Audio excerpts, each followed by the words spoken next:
مدنی welfare foundation کی جانب سے نشر ہونے والی اشرفی چینل کے ناظرین و سامعین، السلام علیکم ورحمۃ اللہ وبرکاتہ۔ محترم ناظرین، یہ جو مہینہ ابھی جو گزرا شعبان المعظم کا مقدس مہینہ تھا، اور یہ رمضان المبارکہ کا مقدس مہینہ عظمت والا، رحمت والا، برکت والا اور مغفرت والا مہینہ ہے، اور اس کی ایک ایک گھڑی، ایک ایک لمحے اللہ تبارک و تعالیٰ اپنی خاص رحمتوں کو نازل فرماتا ہے۔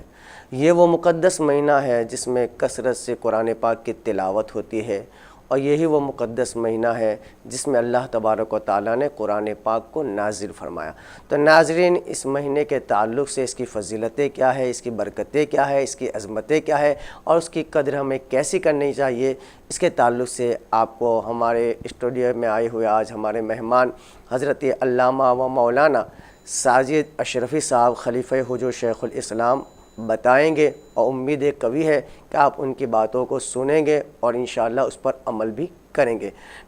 ناظرین، میں پہلا سوال حضرت سے یہ کہوں گا کہ حضرت ماہ شعبان کے تعلق سے آپ ہمارے ناظرین اور سامعین کو کچھ بتائیں۔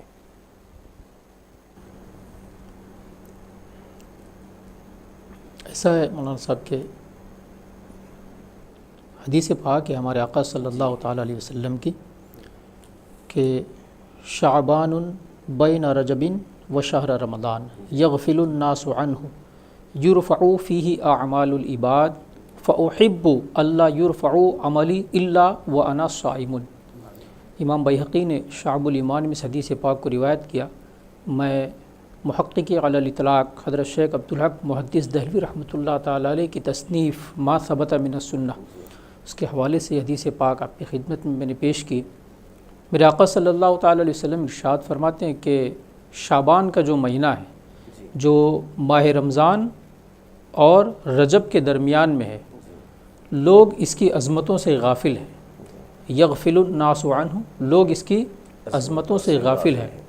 یرفع فیہ اعمال العباد، بندوں کے اعمال اس مہینے میں بارگاہ الہی کی طرف بلند کیے جاتے ہیں۔ سبحان اللہ۔ میرے آقا صلی اللہ علیہ وسلم ارشاد فرماتے ہیں فاحب، میں یہ چاہتا ہوں اللہ یرفع عملی الا وانا صائم، کہ میرے اعمال جب اللہ کی بارگاہ میں پیش کیے جائیں تو اس حالت میں پیش کیے جائے کہ میں روزے سے ہوں۔ سبحان اللہ۔ یہ وجہ ہے کہ میرے آقا صلی اللہ تعالی وسلم سیدہ عائشہ صدیقہ رضی اللہ تعالیٰ عنہ ارشاد فرماتی ہیں کہ حضور صلی اللہ تعالیٰ علیہ وسلم ماہ رمضان کے بعد سب سے زیادہ روزے اگر کسی مہینے میں رکھتے تو وہ ماہ شعبان میں رکھتے تھے۔ سرکار کثرت کے ساتھ اس مہینے میں آپ روزہ رکھتے۔ ہمارے آقا صلی اللہ تعالی وسلم، آپ دیکھیں نا کہ جسے دن جو نکلتا ہے نا وہ سورج کے طلوع ہونے کے بعد نکلتا ہے، لیکن سورج طلوع ہونے سے پہلے ہی صبح صادق کا جو اجالا ہوتا ہے نا، وہ اس بات کا ثبوت ہوتا ہے کہ سورج طلوع ہونے والا ہے نا، صبح صادق کا اجالا ہی اس بات کا ثبوت ہوتا ہے۔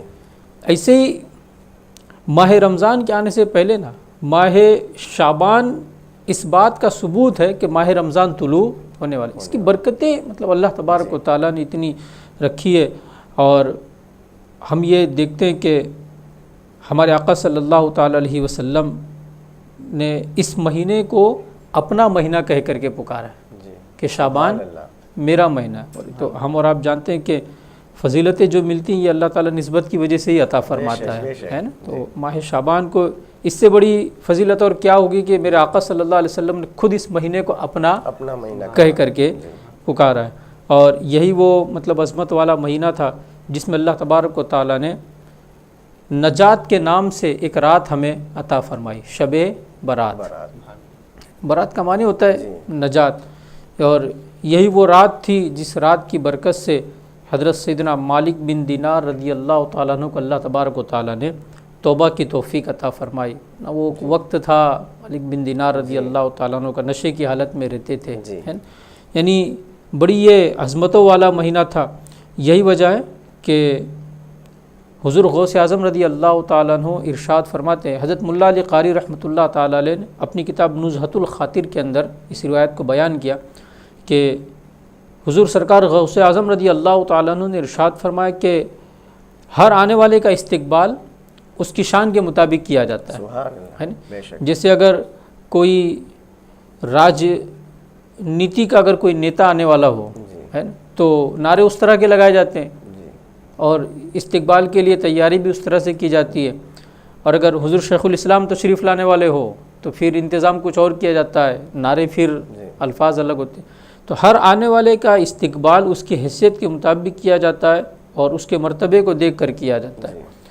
اسی طرح ماہ رمضان المبارک جو ہے یہ چونکہ روزوں کی برکتوں کو لے کر تشریف لا رہا ہے نا، بے شک، تو یہی وجہ ہے کہ حضور غوث اعظم رضی اللہ تعالیٰ نے ارشاد فرماتے کہ یہ روزے کی برکتوں کو لے کر آ رہا ہے، تو اس مہینے کا استقبال بھی ماہ شعبان کے روزوں کے ذریعے سے کیا جائے۔ سبحان اللہ، سبحان سرکار جو کثرت سے جو روزے رکھتے تھے نا وہ اسی کو مطلب دیکھ کر کے رکھتے تھے، اور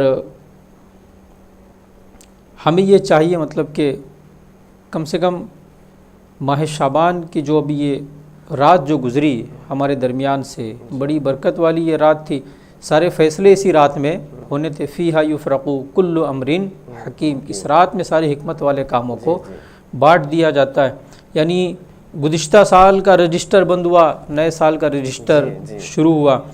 اب ہم لوگوں کا حال اگر یہ رہا کہ جب کتاب بند ہوئی تھی تب بھی غفلت میں تھے، کتاب جب نہیں شروع ہوئی تو بھی ہم لوگ غفلت میں ہیں۔ حالانکہ کرم بالائے کرم یہ تھا اللہ تبارک و تعالیٰ کا کہ مولا تبارک و تعالیٰ کا تو ہر رات کے آخری حصے میں اعلان ہوتا ہے، بے شک، ہے نا، کہ ہے کوئی ہم سے مغفرت چاہنے والا، لیکن اس وقت حال یہ تھا کہ ہم لوگ غفلت کی نیند سوئے ہوتے ہیں۔ جو خاصان بارگاہ الہی ہیں وہ تو ان کے لیے تو ہر رات شب قدر اور ہر رات شب برات ہے، وہ تو پوری رات عبادت میں۔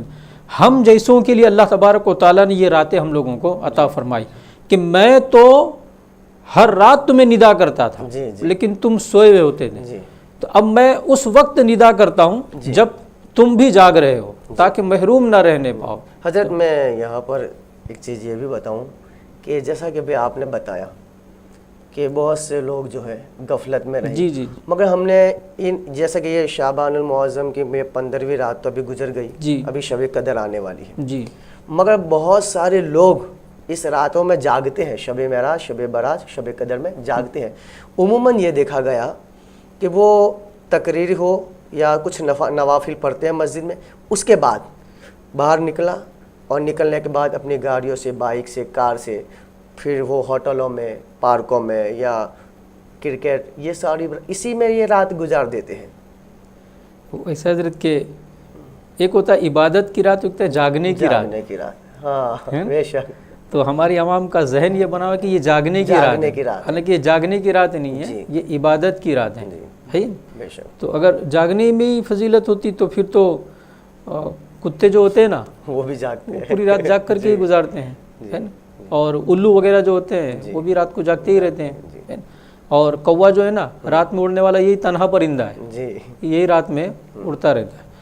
تو ابھی اگر اسی طرح سے جاگ کر کے اگر گزارنی ہوتی تو ہم میں اور ان میں کیا فرق رہا؟ تو عبادت کے لیے اللہ تبارک و تعالیٰ نے یہ رات ہم لوگوں کو عطا فرمایا، اور کس وقت سے ندا ہو رہی ہے؟ غروب آفتاب کے بعد سے مولا تبارک و تعالیٰ کی رحمت ہمیں پکار رہی، اور طلوع صبح تک یہ ندا بارگاہ الہی کی طرف سے جاری رہتی ہے۔ اب اگر ہم نے مغرب کی نماز جماعت کے ساتھ ادا کی الحمدللہ، عشاء کی نماز جماعت کے ساتھ ادا کی، اس کے بعد ادھر ادھر کی مطلب فضول کی باتوں میں وقت بیکار نہ کرتے ہوئے اگر ہم سو بھی جاتے ہیں اور فجر کی نماز پھر جماعت سے پڑھ لیتے ہیں تو بھی غنیمت ہے کہ سرکار صلی اللہ علیہ وسلم ارشاد فرماتے ہیں جس نے عشاء کی نماز جماعت سے پڑھی اللہ تبارک و تعالیٰ نصف رات تک عبادت کا ثواب اسے عطا فرماتا ہے، اور جس نے فجر کی نماز جماعت سے ادا کی اسے نصف رات تک عبادت کا ثواب اللہ عطا فرماتا ہے۔ تو عشاء اور فجر بھی اگر جماعت کے ساتھ میں ادا کی تو الحمدللہ، یہی وجہ کہ ماہ شعبان میں یہ شب برات کے موقع سے مغرب کی نماز کے بعد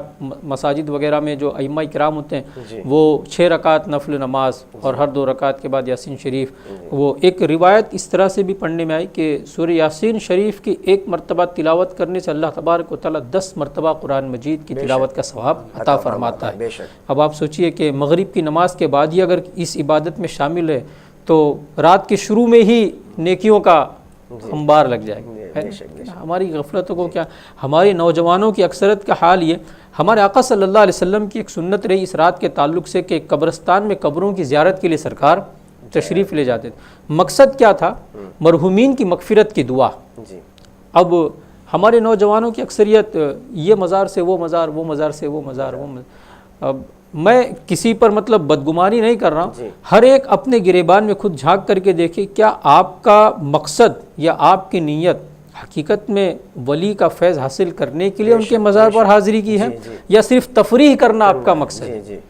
میں کسی پر بدگمانی نہیں کر رہا ہوں، ہو سکتا ہے کہ وہ کوئی بندہ خدا اپنی نیت میں سچا بھی ہو، لیکن ہم خود اپنے گریبان میں جھانک کر کے ہماری نیت کیا ہے، کیونکہ جس مولا نے یہ رات ہمیں عطا فرمائی نا، وہ ہمارے اعمال کو نہیں ہماری نیتوں کو دیکھتا ہے، یعنی کہ آپ نے نیت کس طرح سے کی۔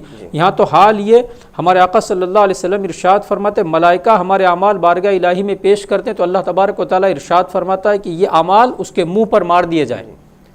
اور کچھ بندگان خدا خوش نصیب وہ بھی ہوتے ہیں کہ ملائکہ سے اللہ تبارک و تعالیٰ ارشاد فرماتا ہے کہ اس کے نامہ اعمال میں یہ نیکیاں لکھ دی جائیں۔ سبحان اللہ۔ تو ملائکہ عرض کرتے ہیں باری تعالیٰ فلاں نے تو یہ نیکیاں کی تھی اور اس نے یہ نیکیاں کی نہیں تھی۔ اللہ تعالیٰ ارشاد فرماتا ہے ان کی نیتوں کو میں جانتا ہوں، اس نے کی تھی لیکن اس کی نیت یہ نہ تھی، اور اس نے نہ کی تھی لیکن اس کی نیت وہ کرنے کی تھی، تو اس کے نیت کرنے پر میں اس کو ثواب۔ اسی لیے وہ جامع الاحادیث کی حدیث پاک ہے نیت المؤمن خیر من عملہ، امام سیوطی رحمۃ اللہ علیہ نے اس حدیث پاک کو نقل فرمایا، ارشاد فرماتے ہیں مومن کی نیت اس کے عمل سے بہتر ہے۔ تو ہم اپنی گریبان میں جھانک کر کے دیکھیں کہ ہم نے مطلب کس طرح سے یہ سارے معاملات کیے ہیں۔ حضرت میں تھوڑا سا وقت پہنچ جاؤں گا، اور ہمارے ناظرین کو میں یہ بھی بتاؤں کہ آپ نے کتنی پیاری باتیں سماعت فرمائی، اور ناظرین آپ جانتے ہیں کہ شعبان المعظم کی 15ویں رات تو اب چلی گئی ہے، اور آپ نے سنا جیسا حضرت سے کہ اسی رات میں سال بھر جو کچھ ہونے والا ہے وہ لکھا جاتا ہے، خدا کو ہی کو معلوم ہے کہ اگلے سال پھر شب برات نصیب ہوتی ہے یا نہیں، اگلے سال تک ہم زندہ رہتے یا نہیں۔ لہٰذا یہ مقدس مہینے کو غنیمت سمجھو، اور جتنا ہو سکے اللہ رب العزت کی بارگاہ میں عبادت کرو، رو گر گراؤ، عاجزی کرو، اور اپنے رب سے اپنے گناہوں سے معافی چاہو، بے شک اللہ تعالیٰ کرم فرمانے والا ہے، رحم فرمانے والا ہے، معاف فرمانے والا ہے۔ ناظرین ہمارا پروگرام جاری و ساری رہے گا، مگر ابھی ایک چہرہ آپ دیکھ رہے ہیں، اور جو اشرفی چینل کی جانب سے جو میلاد النبی صلی اللہ علیہ وسلم میں آل گجرات نعتیہ مشاعرہ جو کمپٹیشن پروگرام ہوا تھا، اس میں فرسٹ نمبر پر آنے والے جناب بلبلے گئے مستجاب جناب معین صاحب وہ بھی تشریف فرما ہے، ان سے میں بھی یہ التجا کروں کہ حضرت ہمارے سامعین اور ناظرین کو کچھ نعتیہ کلام پیش فرمائے۔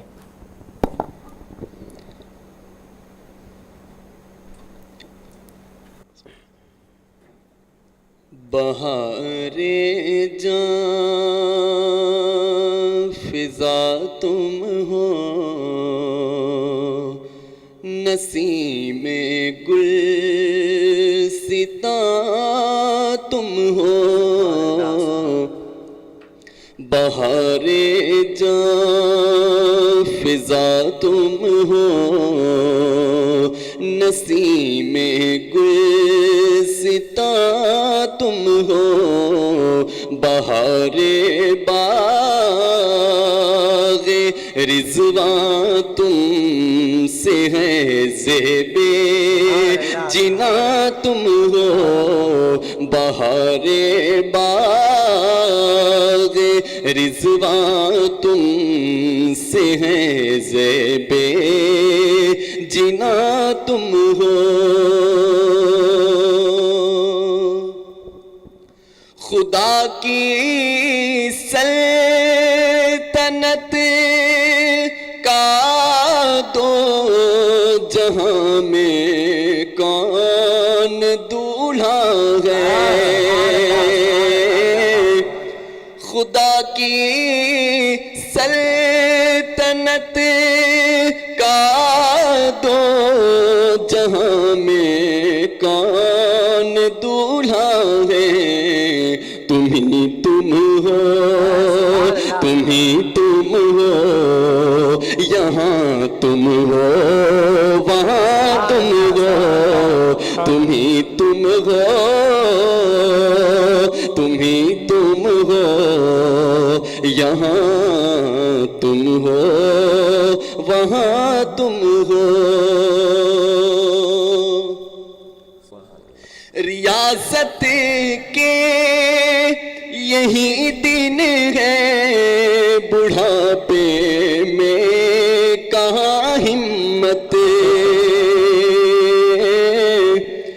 ریاست کے یہی دن ہے، بڑھاپے میں کہاں ہمت، جو کچھ کرنا ہے ابھی کر لو، ابھی نوری جوان تم ہو، جو کچھ کرنا ہے ابھی کر لو، ابھی نوری جوان تم ہو، فقط نسبت کا جیسے ہوں حقیقی نوری ہو جاؤں، فقط نسبت کا جیسے ہوں حقیقی نوری ہو جاؤں، مجھے جو دیکھے کہے اٹھے میاں نوری میاں تم ہو، مجھے جو دیکھے کہے اٹھے میاں نوری میاں تم ہو، بہار باغ رضوان تم سے ہے، زیب جنا تم ہو۔ سبحان اللہ سبحان اللہ۔ معین بھائی آپ نے تو جو ہے دل کی کلیاں کھلا دی ہے۔ حضرت مولانا ساجد صاحب جہاں سے آپ نے چھوڑا ہے وہیں سے آپ آگے بڑھیے۔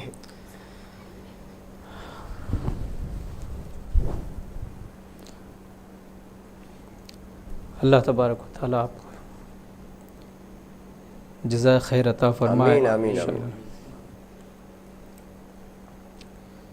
الحمدللہ بہت بہترین کلام تھا، اور جی جی اصل میں اپنے اکابرین اور اپنے اساتذہ سے میں نے یہ سنا تھا جی کہ جب ایمان کو تازگی اور قوت بخشنی ہو تو کسی اچھی آواز والے کے ذریعے سے نعت رسول سبحان اللہ تبارک و تعالیٰ ایمان کو پختگی عطا فرماتا ہے، ایمان تازہ ہوتا ہے۔ الحمدللہ ماہ شعبان کے تعلق سے میں کچھ باتیں بتا رہا تھا۔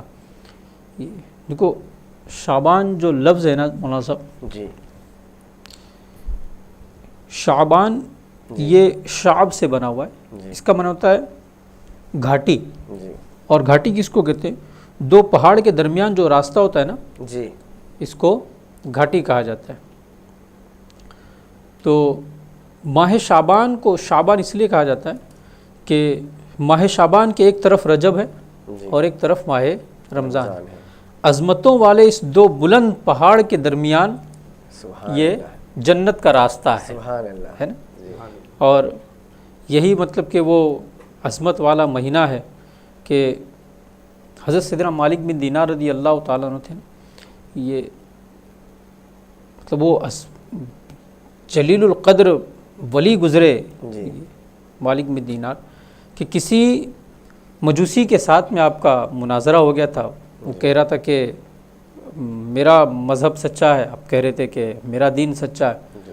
تو فیصلہ کچھ اس طرح سے طے ہوا کہ یہ آگ جلائی جائے جی اور دونوں اس میں ہاتھ ڈال لیتے ہیں، جی جو سچا ہوگا وہ بچ جائے گا، جو جھوٹا ہوگا وہ جل جائے گا۔ تو جب آگ جلائی گئی تو اس کی تو ہمت نہیں ہو رہی تھی، لیکن آپ نے اس کا ہاتھ پکڑ کر آگ میں ڈال دیا۔ نہ آپ کا ہاتھ جلا نہ اس کا ہاتھ اس کا ہاتھ جلا۔ تو آپ حیران ہو گئے کہ میرا تو دین سچا ہے، تو میرے ساتھ تو یہ معاملہ ہوتا ہے، اس کا ہاتھ کیوں نہیں جلا؟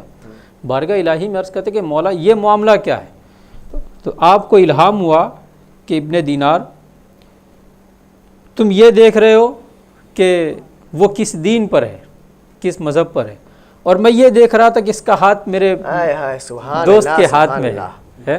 سبحان اللہ۔ اگر تفاوت دیکھنا چاہتے ہو حق اور باطل تو الگ الگ ہاتھ ڈالو تو پتہ چلے، ہے نا؟ یعنی ان کے ہاتھ میں اگر کسی کا ہاتھ بھلے وہ جھوٹا تھا جی پھر بھی وہ بچ گیا۔ نسبت مطلب بڑی قیمتی چیز بتائی حضرت۔ اس سے تو بہت سارے عقیدے کے گوشے بھی کھلتے ہیں جی کہ وہ غیر ہے، مسلمان بھی نہیں ہے، مگر اس کا ہاتھ ایک اللہ والے کے ہاتھ میں آ جائے، تو اسے دنیا کی آگ نہیں جلاتی. سبحان اللہ. تو اگر دین و ایمان کے ساتھ میں اگر اپنا ہاتھ کسی ولی کے ہاتھ میں دے دو تو انشاءاللہ جہنم کی آگ بھی اسے, لیکن وہ نسبت قائم رہے سچی, صرف دعویٰ نہ ہو, صرف دعویٰ نہ ہو. آج اکثریت یہ ہے, دعویٰ ہے. جی جی جی مطلب ہماری اکثریت کا حال یہ کہ جیسے مرید ہوتے ہیں نا, مرید ہوتے ہیں تو مرید ہونا یعنی بیعت ہونا. ان الذین یبایعونک, بے شک جو لوگ بیعت کرتے ہیں. بیعت کا آپ اگر ورڈ میننگ دیکھیں گے نا, اس کا لفظی معنی اگر آپ دیکھیں گے ڈکشنری, تو بیعت کا معنی ہوتا ہے بک جانا. بک جانا, بیعت کا لفظی معنی ہوتا ہے بک جانا. تو جنہوں نے مطلب کہ صرف رسمی طور پر ارادت حاصل کی ہے کہ کوئی بزرگ آئے تھے ان کے ہاتھ میں مرید بن گئے, بس بکے نہیں ہے تو وہ فیض نہیں ملے گا. بک گیا, اب اپنا کچھ نہیں رہا, سب کچھ ان کا رہا. یہ نسبت صحیح ہوتی ہے. جی جی سبحان اللہ سبحان اللہ. حضرت ذرا چاند کے تعلق سے بھی کچھ ضروری مسائل جو ہے ہمارے ناظرین کو بتائیں. مولانا صاحب ایسا ہے کہ یہ جو سوال ہے نا, پورے 11 مہینے کے چاند میں تو یہ شور نہیں ہوتا. ہاں اس لیے میں کہہ رہا تھا کہ یہ جو سوال تھا نا آپ کو, مطلب اگر آپ 29 رمضان کو کرتے تو عوام کے لیے زیادہ فائدہ مند ہوتا ہے. لیکن اب آپ نے پوچھا تو میں ایک دو باتیں اس کے تعلق سے کیونکہ اکثریت جو ہے نا انہیں عید کے چاند کی ہوتی ہے. حضرت 29 رمضان کو تو وہ سننے والے بھی نہیں ہے, چاہے آپ کتنا بھی بتاؤ. اب ان کی نظر شاہدوں پر نہیں ہوتی ہے, ٹیلی ویژنوں ہی کو شاہد بنا دیا ہے. خیر ابھی وہ تو مسئلہ مختلف ہی ہے ابھی.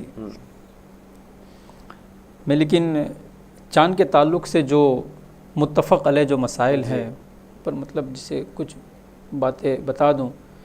ایک تو یہ کہ ماہ رمضان کا چاند ہو یا شعبان کا چاند ہو, ہلال کہتے ہیں نا پہلی رات کے چاند کو.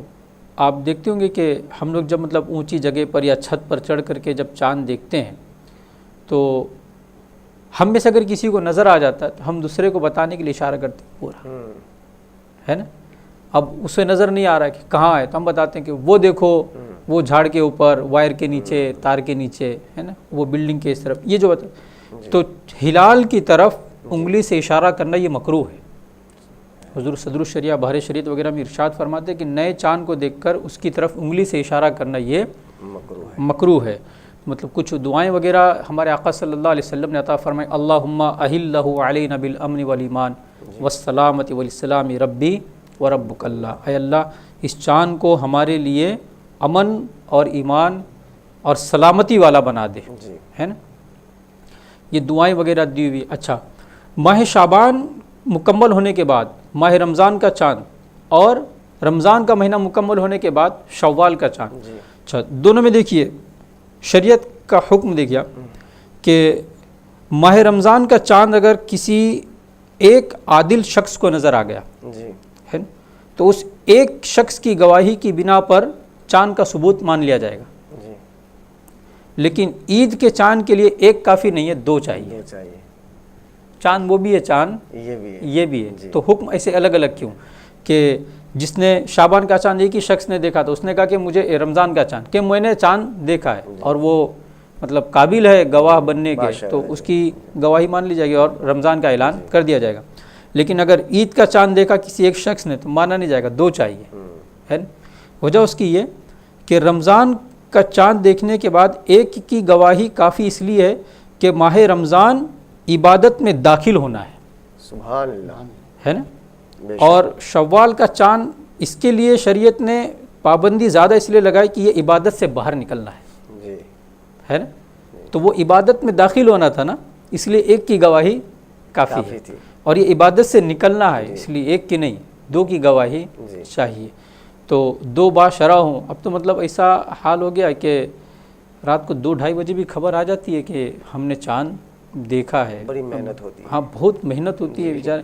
اس میں جو ائمہ حضرات ہوتے ہیں ان کے لیے بڑے مسائل ہو جاتے ہیں, کیونکہ معتکفین جو حضرات ہیں اعتکاف میں بیٹھے ہیں وہ جان کھا رہے ہوتے ہیں, ہے نا. ان کو نکلنا ہوتا ہے. حالانکہ اگر ایک دن اگر بڑھ بھی جاتا, ہاں ماہ رمضان المبارک کا ایک دن اگر بڑھ جاتا, ہمارے آقا صلی اللہ علیہ وسلم تو حدیث پاک ہے, میرے آقا صلی اللہ علیہ وسلم ارشاد فرماتے ہیں کہ اگر ماہ رمضان 29 کا بھی ہو تو اللہ تبارک و تعالیٰ 30 کا ثواب میری امت کو عطا فرما دیتا ہے. لیکن وقت تو نہیں رہا نا، نہیں، وقت تو نہیں رہا، ثواب آپ کو مل جائے گا لیکن وہ وقت کہاں رہا، وہ چلا گیا۔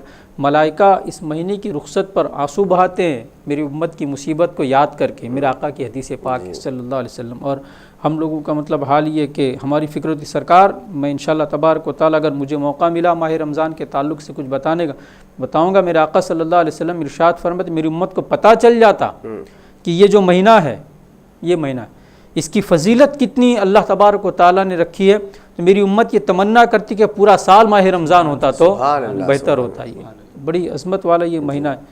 تو چاند وغیرہ کے تعلق سے میں یہی کہوں گا کہ اگر نظر آیا ہے اور آپ گواہی دینے کے لائق ہے، سب سے پہلی بات تو حضرت یہ ایک مسلمان اور گواہی دینے کے لائق نہ ہو، یہ بھی ایک تعجب ہے کہ آپ مسلمان ہیں اور آپ کی گواہی مانی نہیں جا رہی ہے۔ وہ حالانکہ اس امت کی فضیلت یہ ہے لِتَكُونُوا شُهَدَاءَ عَلَى النَّاسِ جی، وَجَعَلْنَاكُمْ أُمَّةً وَسَطًا لِتَكُونُوا شُهَدَاءَ عَلَى النَّاسِ، ہم نے تم کو درمیانی امت بنایا تاکہ تم لوگوں پر گواہ ہو جاؤ۔ آپ چاند کے گواہ بننے کی صلاحیت نہیں رکھتے، لوگوں کے گواہ کیا بنے گا، ہے نا؟ یعنی یہ امت کا ہر فرد گواہ نہیں بنے گا، جو خاصان خاص ہیں جو اس لائق ہے وہی گواہی دیں گے قیامت کے دن میں۔ اللہ تبارک و تعالیٰ عمل کی توفیق عطا فرمائے۔ سبحان اللہ، سبحان اللہ۔ جناب معین صاحب کچھ کلام اور بھی ہو جائے۔ کہ خاک مجھ میں کمال رکھا ہے،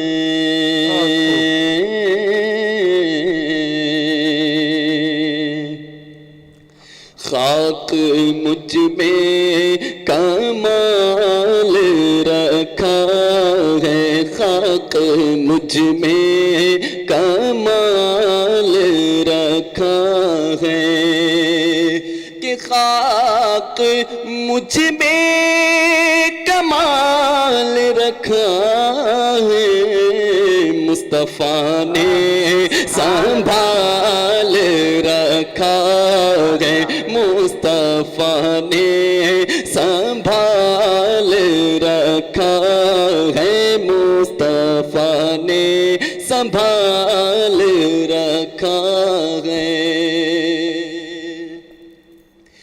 میرے عیبوں پہ ڈال کر پردہ،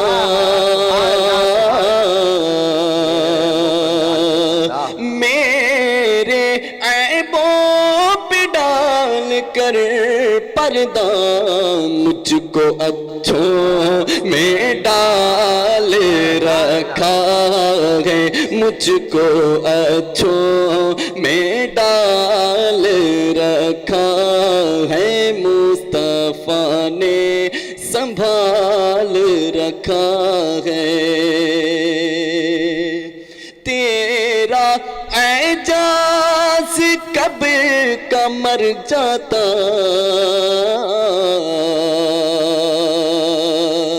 تیرا اعجاز کب کا مر جاتا، تیرے ٹکڑوں نے پال رکھا ہے، تیرے ٹکڑوں نے پال رکھا ہے، مصطفیٰ نے سنبھال رکھا ہے۔